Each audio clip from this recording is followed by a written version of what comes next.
Hey everyone, it's Tony with Hidden Light Photography, and today we're going to be putting together and setting up my new ZWO 7 filter wheel. And we're going to be attaching that to my new ASI 2600 monochrome camera. So if you haven't done so yet, hit that subscribe button. I don't want you to miss out on any valuable information. Now let's head on over and set up the ZWO filter wheel. Before we get started, if you're planning on using SharpCap Pro's Smart Histogram and having a direct connection between your camera and the filter wheel, meaning the camera is directly bolted to the filter wheel, now's the time to do your sensor analysis.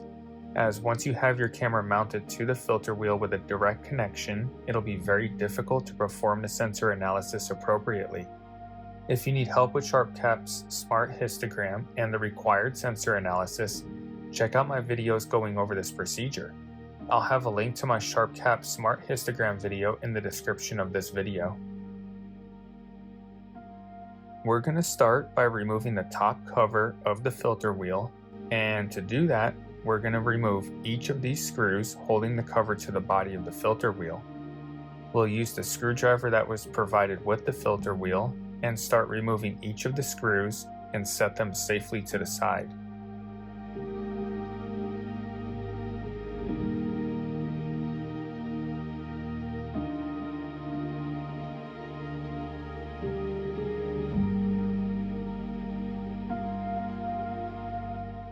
Once all of the screws are removed, we can then remove the cover. We'll set the cover down off to the side, nice and safe. You'll then notice each slot on the filter carousel is numbered. This is a 7-position filter wheel, so it'll have 7 slots. And the way I'm going to install my filters, starting with slot number 1, will be luminance, red, green, blue, hydrogen alpha, oxygen 3, and sulfur 2. And you can obviously position your filters however you want to position them in the slots. Just remember which position you have them in. So I'm going to start with my luminance filter, and I'll do an initial dusting.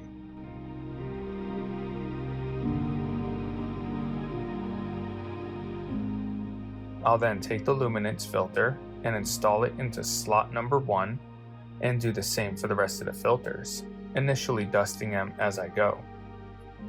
If you're installing non-mounted filters, you'll insert them into each slot and secure them with the provided filter masks for each filter.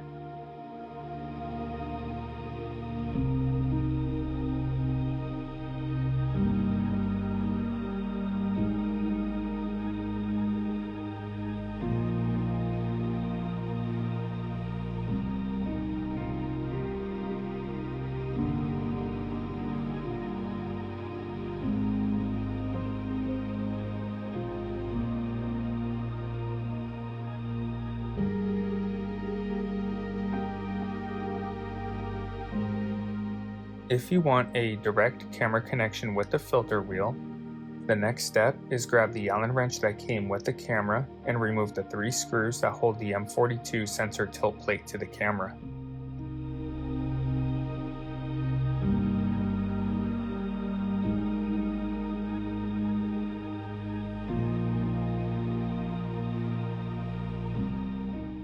Once removed, the plate will lift right off. Then, grab the screwdriver again and remove the 3 screws holding the filter carousel in place.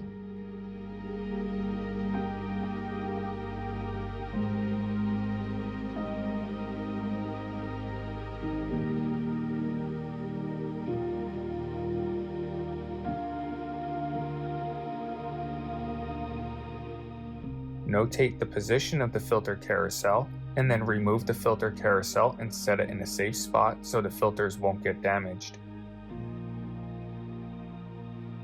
Now, you have the screw holes on the camera,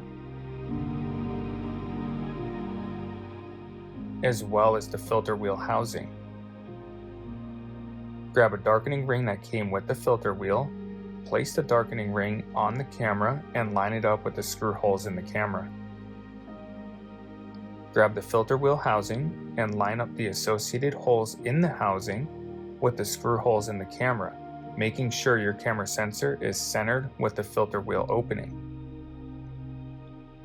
Once lined up, install the screws provided in the filter wheel box. You won't be reusing the screws you removed from the camera. Make sure to snug the screws down, but do not over tighten them, as this can strip out the screws. Think about how tight they were when you removed them.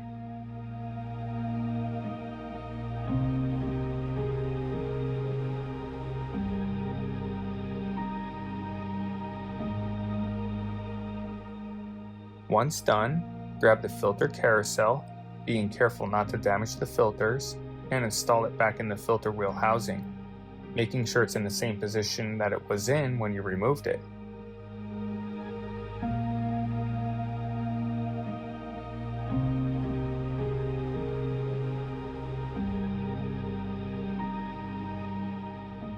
Once everything is lined up, including the screw holes holding the filter carousel to the housing, reinstall the 3 screws and snug them. Again, not too tight. Think about how tight they were when you removed them.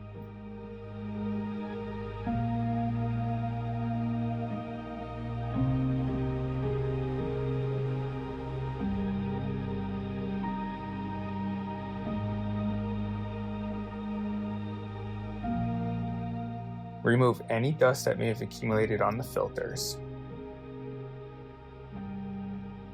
Install the front cover and reinstall the screws holding the cover in place. Snug, but do not over tighten.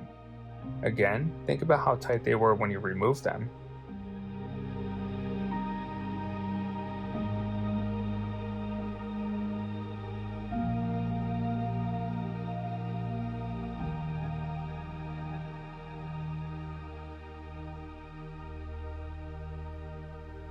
When you're done, plug your filter wheel into your computer, navigate to Nina, Equipment tab, Filter Wheel, choose the ZWO filter wheel driver, no driver download necessary at this time, always check the website though, hit the power button, and from there, you can go ahead and choose a filter slot location, hit change, and that's how you change filters.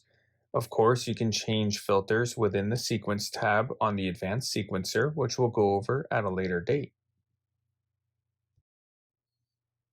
Now, this ZWO filter wheel does have the ability to have a direct connection with an off-axis guider.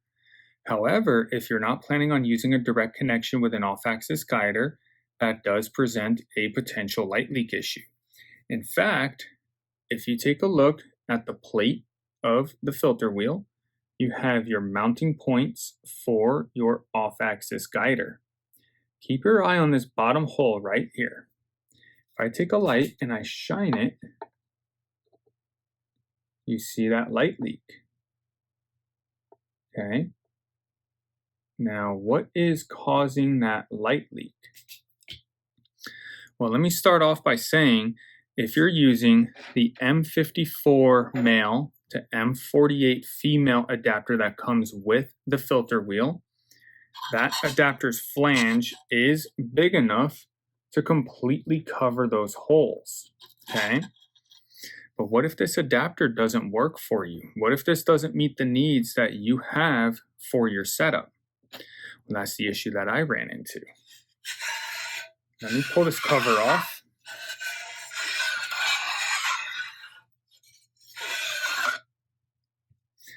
And I'm going to show you the adapter that I'm using.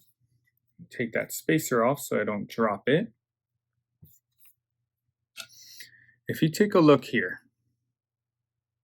you see that drop off on the flange. First off, this flange here, this adapter, this is a 2mm adapter. It's an M54 to M48 adapter. It's 2mm thick. This is the adapter that came with the Pegasus Astro Falcon rotator here. Now, the flange is smaller than the flange that came with the filter wheel. Well, it still has enough to cover the holes, except for the fact that it gets thinner at the edge here.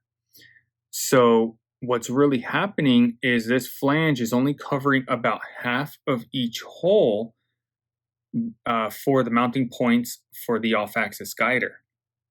And that's what's allowing the light to leak through.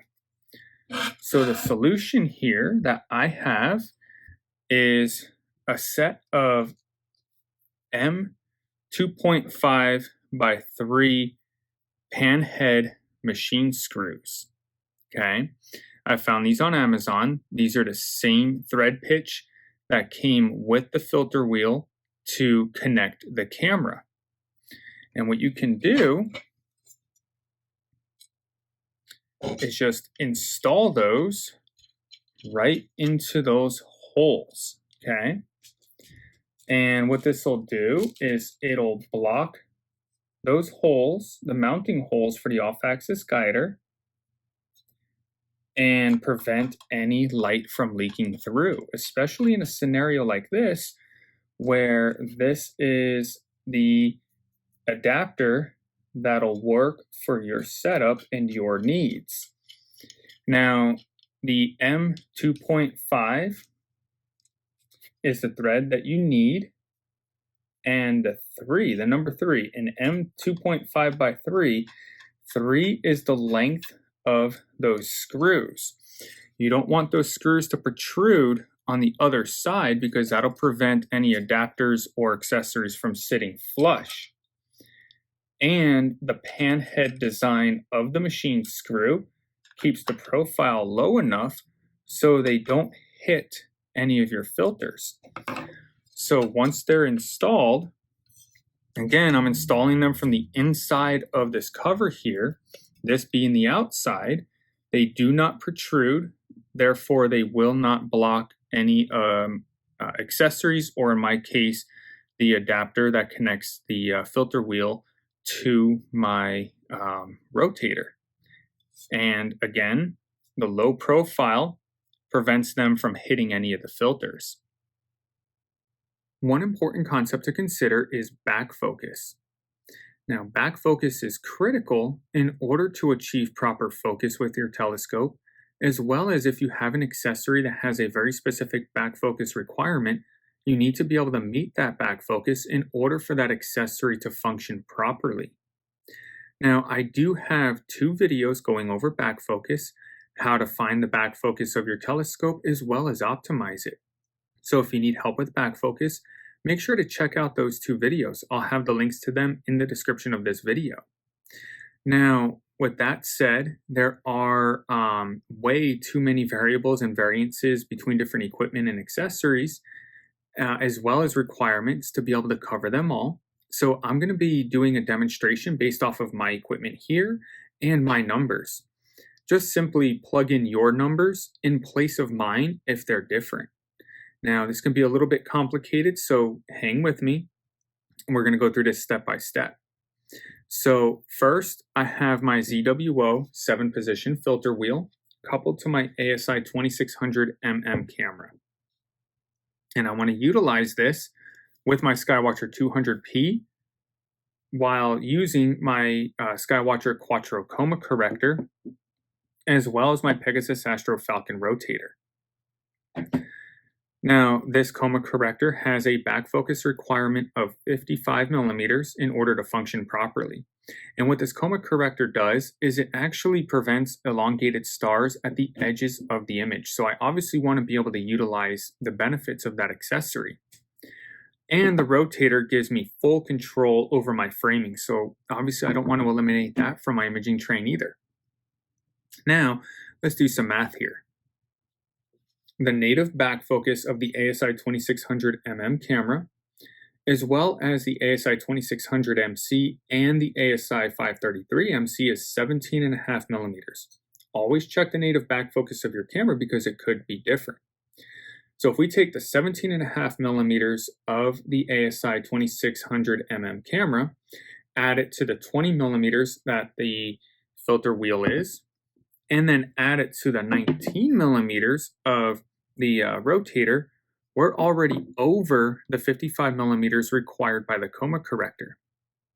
In other words, we need to shrink this setup a little bit. So as you know, there's two options to connect your camera to the filter wheel. One is using the adapters and then just thread your camera onto the filter wheel. That obviously won't work because the native back focus of the camera is too big, especially adding it to the filter wheel and the rotator here. Now, that's why I opted to do a direct camera connection, which is bolting the camera directly to the filter wheel. The plate that we removed to do the direct camera connection is 5 millimeters thick. So in removing that adapter, our native back focus is now 12.5 millimeters. So now if we add the 12.5 millimeters to the ASI 2600 mm camera here, the 20 millimeters of the filter wheel, plus the 19 millimeters of the rotator, we now have 3.5 millimeters of back focus to play with. Now we're starting to get into the right direction here. One thing to consider that is very easily overlooked, the darkening ring that we installed between the camera and the filter wheel is worth 0.2 millimeter. So now that 3.5 millimeters just became 3.3 millimeters. So 3.5 minus 0.2 is 3.3. The Pegasus Astro Rotator came with this little adapter here. This is an M48 to M54 conversion, and it is 2 millimeters thick. That now leaves us with 1.3 millimeters to play with. That's where these guys come in. Now I got this little set off of Agena Astro. This came in a set of 3 fine-tune adjustment rings. The black one is 0.3 millimeters. That's pretty convenient. The red one is 0.5, and the gold one here is 1 millimeter. Now we have everything that we need to meet 55 millimeters. So both threads that I need to go with are M54. To connect to the rotator here is an M54 thread. The filter wheel here is an M54 thread. So being that the adapter that came with the rotator was an M48 to M54, you would use a thread conversion like this.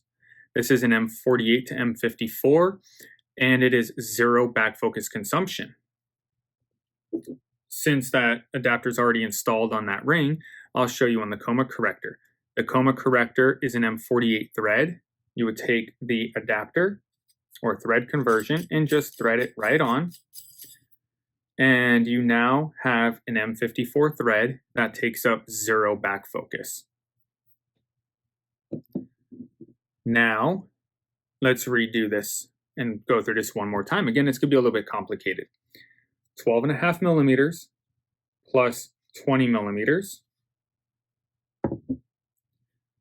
plus 19 millimeters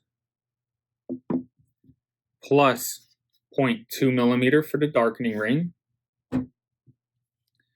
plus 2 millimeters on the adapter plus 0.3 millimeter plus 1 millimeter is 55 millimeters.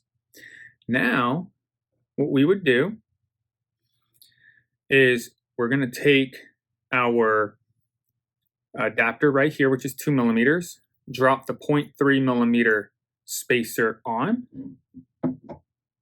thread it onto our rotator here,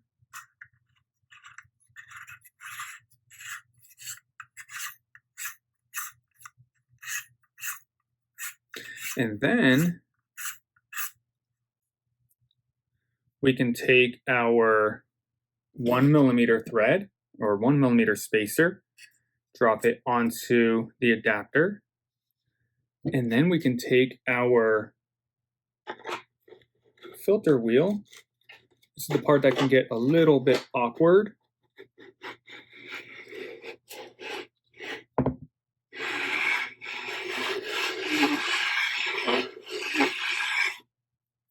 And now we have 55 millimeters of back focus. We take our coma corrector, thread it onto our rotator, and now we have our full imaging train, 55 millimeters of back focus, that is now ready to just slip right into our focuser and start imaging. As with adding any accessory, you're adding weight to your setup. And as you can see here, declination is way out of balance. But why is that? Well, if you take a look, in putting my filter wheel in its worst possible position, meaning the longest end closest to the mount, I had to scoot my OTA forward on the saddle in order for the filter wheel to clear the mount. This made the OTA extremely nose heavy. And as you saw earlier, it's at a point where it cannot recover. So how do you combat that? One thing that I did is I moved my guider to the back of the OTA to try to offset some of the weight and also take some of the weight off of the nose. But as you saw, that's not enough. So I have a 14-inch dovetail bar on the way, and what that's going to do for me is two things. One, it's going to separate the two brings out further to help better support the weight and prevent any flexure in the OTA. Also, even though I cannot scoot my OTA backwards any, that longer dovetail bar is going to extend out on the tail end of the declination axis, allowing me room to mount a small counterweight so I can rebalance declination. With a filter wheel being a moving component, cable management is an absolute must. You want to make sure of two things. One, that you have enough slack in your cables for them to be able to follow the filter wheel around. And two, that your cables are positioned in a manner that the filter wheel does not catch on them, thus ripping on them, causing damage to ports or cables, which can in turn cause damage to your electronic components. As you can see here, I'm in process of fabricating a harness for my filter wheel. And if you want, once I get everything done and bench tested and out imaging, I'd be more than happy to make a video, a short one, showing you what I did in order to keep my cables nice and safe. So I hope that you found this useful. And if you did, do me a favor, that channel icon that popped up, hit that channel icon and subscribe. I don't want you to miss out on any future content. Drop a comment in the comment section. What did you think of this video? Do you have any questions? And then check out that next video. Until the next time, clear skies.